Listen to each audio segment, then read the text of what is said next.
For me, that is absolutely grim. I'm so sorry. I don't think that's culture. I don't think like burping in someone's face is culture. I just think that's rude. I was probably most excited to go to China, and I was the most let down by China. I did not enjoy it at all. I'm actually surprised that I stayed there for the whole month. Because China has created this comfortable environment where everything is easy. I've been traveling outside of China for more than a month now, and I'm complaining about everything on this trip. I mean, don't get me wrong, the cultures, the food, everything outside of China is great. But my train is late for more than 5 minutes, I'm complaining. My Didi is late, the train is too slow, it's not that safe, the streets are dirty. There's no rice, no noodles, no barbecue for me to eat. My friends go to a botanical garden. There's nothing special. I live in Kunming. I literally live in a botanical garden. And then the worst of all is cash. To have to carry all this cash around me and be so scared that someone is going to steal it. I'm so thankful I'm back in China where everything is comfortable, and thank goodness for 5G and Wi-Fi in China. 中国で外国人として暮らし、お金と名誉を得るにはどうすればいいのか、よく心得ているようです。C 国を称賛し、しかも外国人ともなれば、再生数を稼ぐのは実に簡単ですからね。おまけに動画収益や広告、そして C 国からの莫大な支援によって有名になることもできます。しかし中国に行ったことのある多くの外国人たちがネット上でそんな嘘に騙されるなと動画を投稿しています。I was in Shanghai for quite a few more days than I posted on TikTok, so don't tell me I didn't get a chance because I was there for a week. Didn't like it at all. It didn't feel that safe. I was followed, it was dirty. When I say there's nothing to do, what I mean is just walking around and looking at a building isn't for me something to do. Like, I don't find that fun. If you find that fun, that's absolutely great. I'm sure there's some people that love Shanghai, but it wasn't for me. I am now in Beijing. Also, the train from Shanghai to Beijing I found really, really stressful. For a first timer who can't speak Mandarin, whose bloody translate is on and off working, it is difficult. You can write all the comments you want saying that it's not. It is. And I'm just posting my honest reviews on my travels in China. If you don't like honest reviews, I'm not gonna lie, so I don't really care. I finally left China. China for me, I thought was going to be one of my favourite places on this trip. I was probably most excited to go to China, and I was the most let down by China. I did not enjoy it at all. I'm actually surprised that I stayed there for the whole month, like looking back, but yeah, I wanted to give it a good shot and hope that it would get better along the way, and it just wasn't for me. It really wasn't for me. I found the people really, really rude. Probably the rudest in any country that I've ever travelled to. Cleanliness. Now, this got controversial on my last video. When I said China's not clean, yeah, there is some litter on the floor, like, God, like, kill me. And I didn't take a picture of a Coke can on the floor, like, whatever. But I more meant, it's more of a people thing. Spitting right next to people, going like doing whatever that is, burping, farting. For me, that is absolutely grim. I'm so sorry. I don't think that's culture. I don't think like burping in someone's face is culture. I just think that's rude. I just think that's, I don't know what I think that is, but I didn't like it. You know, you're sitting there in a queue, not really in a queue, they don't queue in China, do they? But like you're standing in a lump of people and people just burping in your face, coughing, sneezing. I didn't like that. I didn't like it. I'm surprised I didn't get ill. It's insane for me. Like the way that you see the food being prepped, just dangling in the street whilst everyone's coughing, and it's just, it wasn't for me. It wasn't for me. Salamander, like I'm sorry, I'm not eating that. I don't know if we still need to be eating that, but it was on pretty much every menu. I also think from sort of research, China looks like it's going to be really futuristic and like crazy when you get here. It's just like any other city, to be totally honest. Like you look at a city like, wow, that's cool. After like 2 days, okay. And obviously I did go to some of the national parks. I've seen better in the world. Obviously something that probably I should have already known, but every single thing that you want to do, because obviously there's so many people in China, it was just really hectic. And I think I didn't think of it because obviously I've been to India before, which is the most populated country in the world, but I think in India everyone lives like in all over India, so the population's quite spread out. Whereas in China, they just all live in the city. They all live where they get told to live by the government. Like, it's very brainwashy. So like, there's like, you know, in Chongqing, there's 35 million people in one city, and then in the middle of China, there's no one. So like, when you go and do any of these tourist attractions, it's just impossible. Like, I don't think any of them that I done were enjoyable, because it's not enjoyable when you're surrounded by that many people. But like, for China, it seems to be very attacky. But yeah, as I say, I realise it's because the government pay you guys to do that. So, you know, get your money, that's fine, do what you got to do. But you're not going to change my mind. I've been there, I was there for a month, I gave it a shot, and I didn't like it. All right, you guys, 10 things I don't like about living in China. 1, the internet. The signal here is absolute garbage. You need to be on Wi-Fi. But in order for you to be on Wi-Fi, you need a VPN. I pay $30 a month for mine. Pretty much a VPN just lets you access blocked apps and websites by hiding your location and making it seem like you're browsing it from a different country. 2, the smoking. People smoke everywhere here. I'm saying everywhere. In restrooms, in elevators, on the street, anywhere you could possibly think of. Number 3, the public restrooms. Remember, a lot of places don't have actual toilets. They have squatta potties, which are the holes in the ground. There's no TP, and if you want soap in the bathroom, buy your own. Number 4, people stare hard, like this. I used to think it was because I was a foreigner, so I was like, oh, they just probably think I'm some American guy, look different from everybody. No, everybody stares, like, and they'll follow you with their eyes. So I started to stare back. 5, there is no personal space here. I get China's like 4 times the size of US when it comes to population, but if you want your own space, it's pretty much non-existent. I'm talking, they'll pack the elevators as tight as they can. They'll sit right next to you in an empty cafe. I'm talking like right next to you. And everybody's just shoulder to shoulder. Doesn't matter how much space there is. Everybody's just shoulder to shoulder. 6, most apps require a Chinese ID. But Christian, I'm a foreigner, I have a passport. They don't give a fuck. I got super lucky. My friend finessed a couple apps for me, so I have things like food delivery, transportation services. But yeah, you're pretty much out of luck. 7, fatty foods or food with a lot of bones in it. Nobody warned me food would come with a little surprise out here. You take a little bite of a chicken, bone. A lot of the pork, 70% fat, 30% meat. Don't get me wrong, I love the food here. It's been absolutely amazing, but this gets a little frustrating. 8, most things are not updated online. You're looking for a cafe to sit down at? Good luck. Online says it's open, but once you pull up, ghost town. No calls, no websites, no way to check, but whatever. Number 9, the English translations make no sense here. Obviously, everything is in Chinese. I live in China.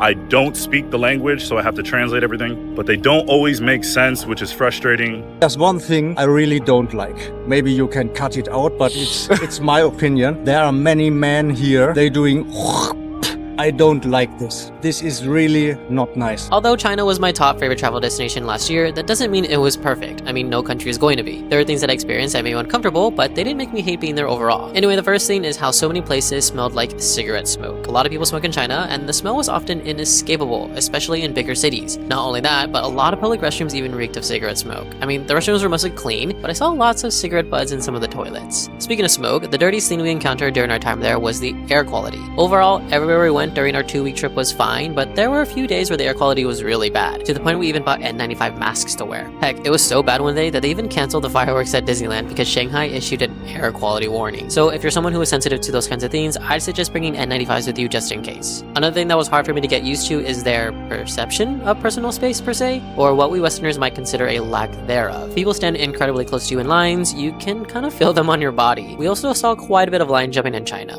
to which it seemed like everyone just lets it happen. Basically, if there's even an inch of space where it looks like someone could squeeze themselves into, then somehow someone will squeeze into it, which maybe explains why everyone stands so close in line now. People also don't wait for others to get out of elevators before they start rushing in. It was pretty much just go right on in as soon as the doors open. And the last thing that I didn't like was the driving. A lot of our taxi drivers drove so fast, swerving in and out of lanes, and would even drop us off at very inconvenient alighting conditions sometimes, like in the middle of roads. To top that off, the majority of the taxis we took did not have seatbelts for us, so I basically feared for my life every time we hopped into one. これらは外国人が日本を訪れて帰国後にアップした動画です。日本派外国人に対して何の金銭的支援もしていません。それどころか来年からは1人当たりの出国税を3倍に引き上げ、オーバーツーリズムを抑制しようとしています。それでも外国人たちの反応が話題になっています。I'm telling you, man, Japan is the most livable country I've ever been to. It's safe, it's clean. Look at this. I don't even know what this is. Look at that, that's nice though. It's just a great place to live for many reasons. I mean, come on, I mean, they just have everything. Those people were so nice. They were so nice. Yo, vintage clothing and vintage cars. This is sick. Beautifully restored from the 80s. Oh man. Oh my God, dude. Dude, the Japanese take care of their shit. Forgot my sunglasses in the toilet last night, so I'm asking at the train station if they found them by any chance, because I really love those sunglasses. Pray for me, guys. Let's wait. あ、それです。そう。今日、公的の証明書、はい、 ID カードか何かはい、あります。はい。イエーイ。そう、これです。はい、ありがとうございます。そしたらここね、はい、はい、住所、名前、電話番号。はい、ありがとうございます。はい。Yay!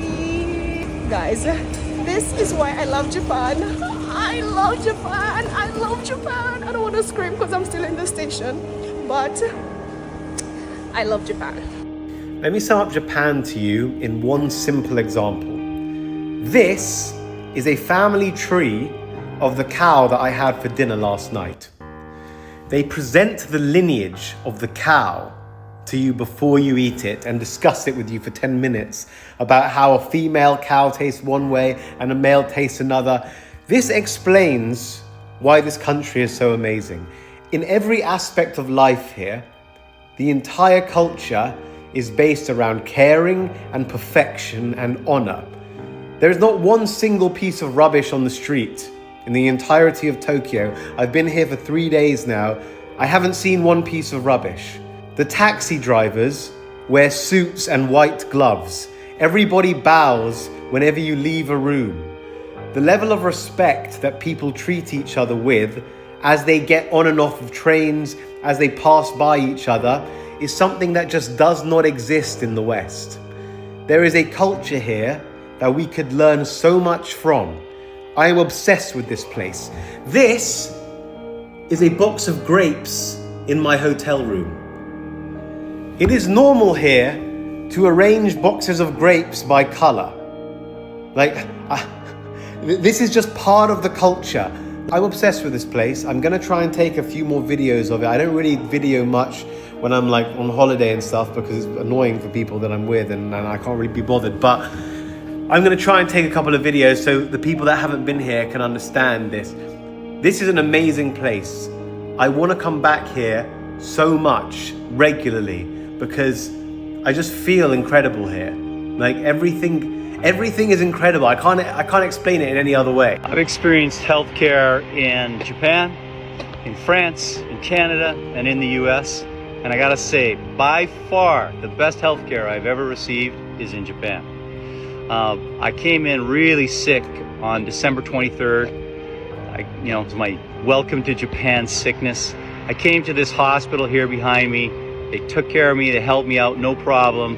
And then at the end of it, they asked me for my insurance. And I was like, I have insurance coming through my work, but you have to have your Japanese social security number. It's called My Number, because that's what they call it. I didn't have it. And they said, don't pay us, wait.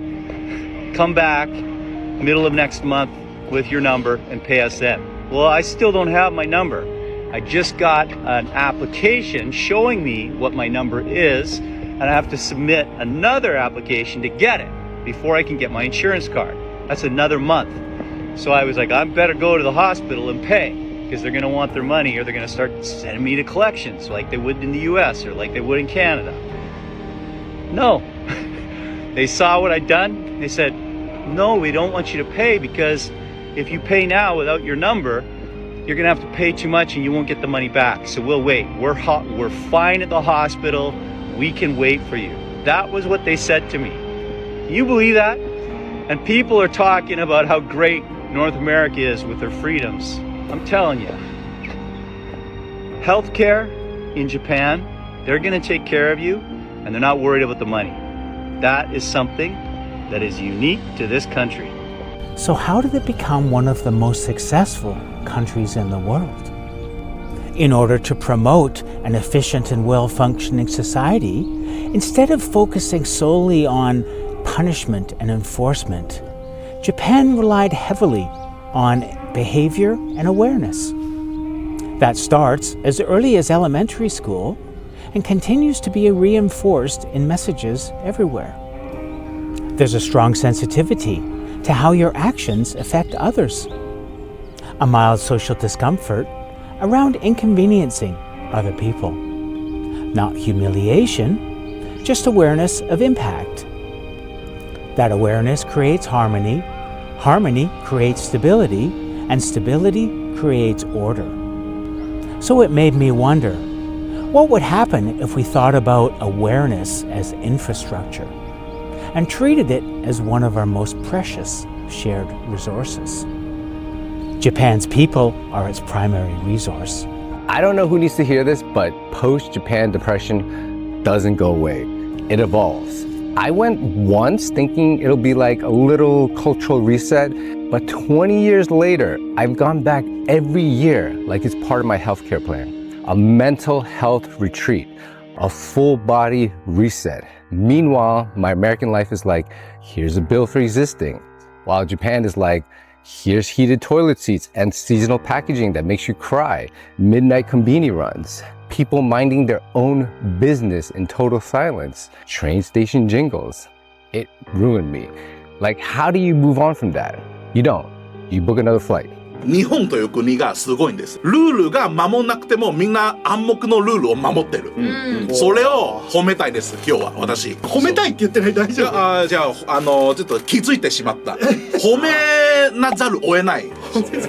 だってもうルール守んないぐらいできてるから、ルールもう書かなくていいじゃん。正直だから全部暗黙のルールできてるんじゃ。例えば物置いてちょっと場所取ったりとか、ここに人いるんだ、じゃあもう俺は他の場所探す。これも暗黙のルールじゃん。確かに別に携帯取って違うところ置いてその席取ることもできるんじゃん。だって自由席じゃん。でもそれやらないじゃん、日本の方とか、信号の時、例えばちょっと赤でもちょっと車は人間を譲るんじゃん。それも暗黙なルールができてるから。だからそういう暗黙なルールができてるからみんながルール守んなくていいっていう。こんな国初めてじゃない。すごくね、中国だとちょっとね、真逆だから、はっきり言わなきゃダメなんですよ。だから逆に俺的にはちょっと自由でちょっと楽しいんですよ。ちょっと余白があるって感じ。はい、そう。もちろんちょっとたまに辛い時ありますよ。暗黙が両然で、例えば美味しくない食べ物は言っちゃいけないみたいなのちょっと暗黙が両然あるんじゃん。